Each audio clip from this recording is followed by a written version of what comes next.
तो एसी तो इतने बिक रहे हैं यार, फिर वोल्टास को क्या प्रॉब्लम है? ऐसा थोड़ी चलता है, ये तो गेम कर दी हमारी इस बार इन्होंने।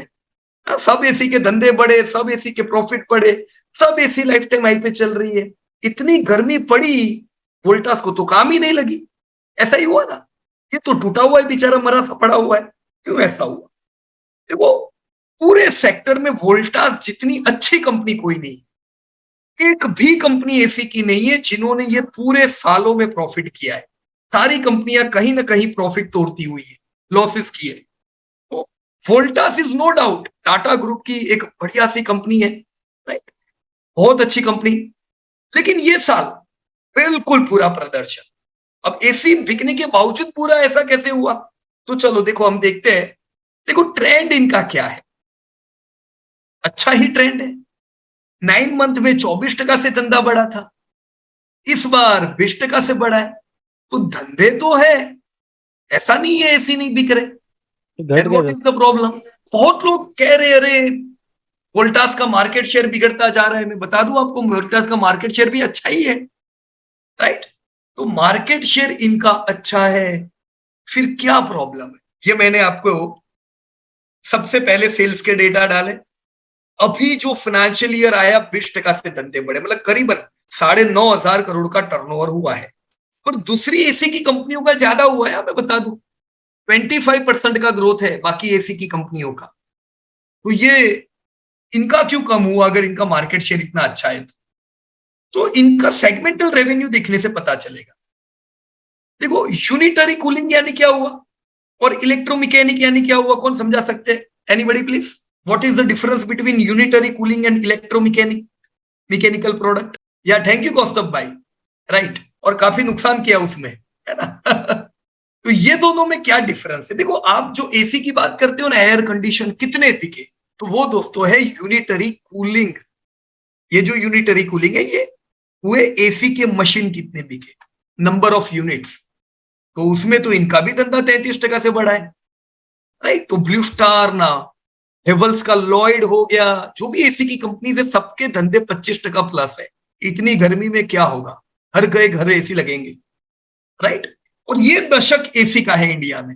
दुनिया में जितने एसी बिकेंगे 50% एसी खाली इंडिया खरीदने वाला है। तो भारत बहुत बड़ा मार्केट होने वाला है एसी का, right. And this year we saw very good growth. अगर 33% का ग्रोथ है तो धंधा असल में तो आपका खाली 20% से बढ़ा। ये इसलिए हुआ दोस्तों क्योंकि इनका जो दूसरा बहुत ही अच्छा बिजनेस है, इलेक्ट्रोमैकेनिकल प्रोजेक्ट, उनका धंधा 3% से गिरा है। अब ये इतना अच्छा है तो गिरा क्यों? दोस्तों दूसरी जो कंपनीज है एसी में, उनका सोल बिजनेस यूनिटरी कूलिंग का है। और वोल्टास का अब तक का पॉजिटिव पॉइंट ये था कि उनका इलेक्ट्रोमैकेनिकल विंग बहुत अच्छा काम करता था। जैसे बुर्ज खलीफा, दुबई, पूरा सेंट्रल एसी किन्होंने किया है? वोल्टास ने किया है, राइट। अभी जो उड़ीसा का सबसे बड़ा स्टेडियम बना, वोल्टास का नाम। तो वोल्टास का बहुत बड़ा काम है डायरेक्ट कॉर्पोरेट्स के कामों में, राइट। बड़े बड़े मॉल बनते हैं, जो आपको सेंट्रल कूलिंग देता है वो है इलेक्ट्रोमैकेनिकल विंग। 2500 करोड़, मतलब ये बड़ा धंधा हुआ। पर ये साल इनके 2 प्रोजेक्ट मंदी आने की वजह से कैंसिल हो गए, गल्फ के, राइट। गल्फ कंट्रीज के 2 बड़े प्रोजेक्ट कैंसिल हुए। तो इन्होंने उसको प्रोविजन में किया है और इसकी वजह से आपको ये झटका सहन करना पड़ा। नहीं तो नॉर्मल केस में आपका इलेक्ट्रोमैकेनिकल प्रोजेक्ट का धंधा 20% से बढ़ना चाहिए था। मैं नहीं कहता इतना बढ़ेगा यूनिटरी कूलिंग जैसा, पर 20% तो आएगा ही ना ग्रोथ, ये नॉर्मल ग्रोथ है। पर ये नेगेटिव ग्रोथ ने आपके वोल्टास को नीचे कर दिया, ये तो हुआ कि नहीं, राइट। तो अब आपका वोल्टास 33% ग्रोथ का काम का नहीं लगा, एसी बिके लेकिन इनका धंधा ओवरऑल खाली 20% से बढ़ा, राइट। अब धंधा 20% से, महंगाई तो सबको मार रही है, राइट।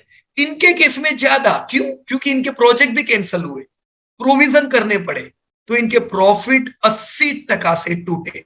इनके मार्जिन 6.5% के पिछले साल थे, 1.5% के रह गए। तो बहुत बुरा हाल है। इन्होंने पिछले बार के ही रिजल्ट में बोला था कि और 2 क्वार्टर तक ये इफेक्ट रहने वाली। तो ऐसा नहीं अंधेरे में है, अपने को पता भी है कि ये इफेक्ट रहेगी। लेकिन दोस्तों अब क्या, राइट। ये तो जो इनको लेना था ये ले लिया।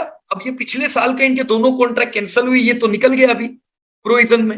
अभी इस साल क्या, इस साल तो ग्रोथ आने ही वाला है ना, अब ये नेगेटिव थोड़ी ना होगा। तो now this is new year for Voltas from Q1 itself. अब हम इस साल वोल्टास में ग्रोथ उम्मीद करेंगे। फिर भी मैंने यहां कंजर्वेटिव ग्रोथ डाला, कितना, 15%। कम ही सोचो ना यार, देखेंगे Q1 में अगर सुधारना पड़े तो, राइट। पर कंजर्वेटिव ग्रोथ 15%। दोस्तों मैंने प्रॉफिट कितना डाला, 289%। 73 से सीधा 289, इतना बड़ा जंप।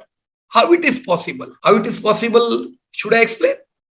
जैसे लास्ट ईयर पॉसिबल हुआ, आपका प्रॉफिट 500 करोड़ से 136 करोड़, राइट, पर ये 500 करोड़ भी तो पहुंचा था, राइट। तो जैसे प्रॉफिट बढ़ रहे थे वैसे प्रॉफिट गिरे, क्योंकि आपके मार्जिन दोस्तों 4% से 1.5% रह गए।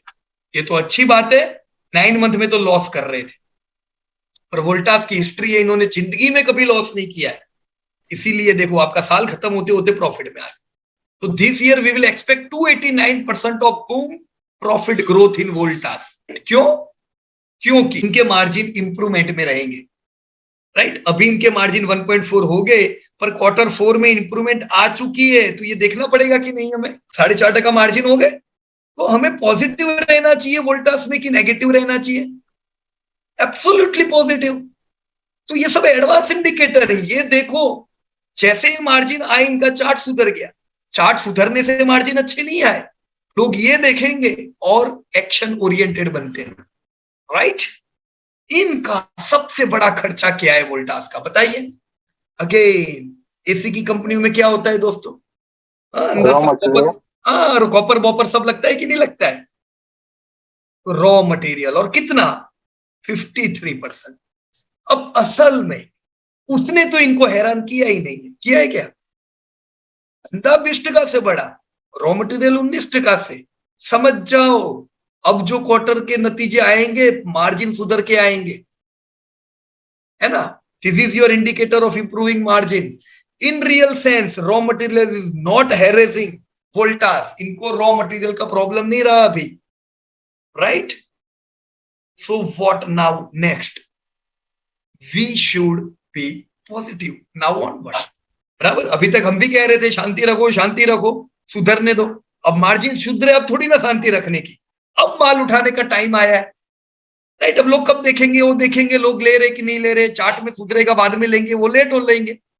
रिजल्ट देख के करंट ट्रेंड देखो, मार्जिन देखो, ये सब आपके लिए एडवांस इंडिकेटर है, बराबर है। बड़े लोग यही डेटा पे काम करेंगे और दूसरे लोग उनको कॉपी करेंगे, बराबर है। ये साल लैंडमार्क टर्नओवर आने वाला है 10,000 करोड़ का, और वापस से 530 करोड़ का प्रॉफिट हम देखेंगे। ये लाइफ टाइम हाई नहीं है, राइट। लाइफ टाइम हाई कितना है, 529, yes, near to lifetime high हम कह सकते हैं। तो तगड़ी रिकवरी वोल्टास में आनी चाहिए, इसलिए हमने 1260 का इस साल का टारगेट भी उम्मीद कर रहे हैं। But why, due to all this thing, जब तक ये नहीं सुधरेगा ना शेयर चलेगा नहीं। अब ये सुधरा है, अब शेयर में अब तक क्लियर दोस्तों। तो मुझे उम्मीद है जितनी कंपनियों के एग्जाम्पल लेने हो ले लो, अलग अलग एग्जाम्पल लो कंपनियों के, डिफरेंट डिफरेंट एग्जाम्पल पे काम करो। इधर क्या हो रहा है, एशियन पेंट देखो, L&T देखो, सुप्रीम देखो, Pidilite, Havells, each and every company और अल्ट्राटेक। ये डेटा से जो समझ में आएगा, जो पता चलेगा दोस्तों, ये आपको बहुत डीप इंसाइट देगा। Disclosure: This update is for educating purpose. We are not tip provider.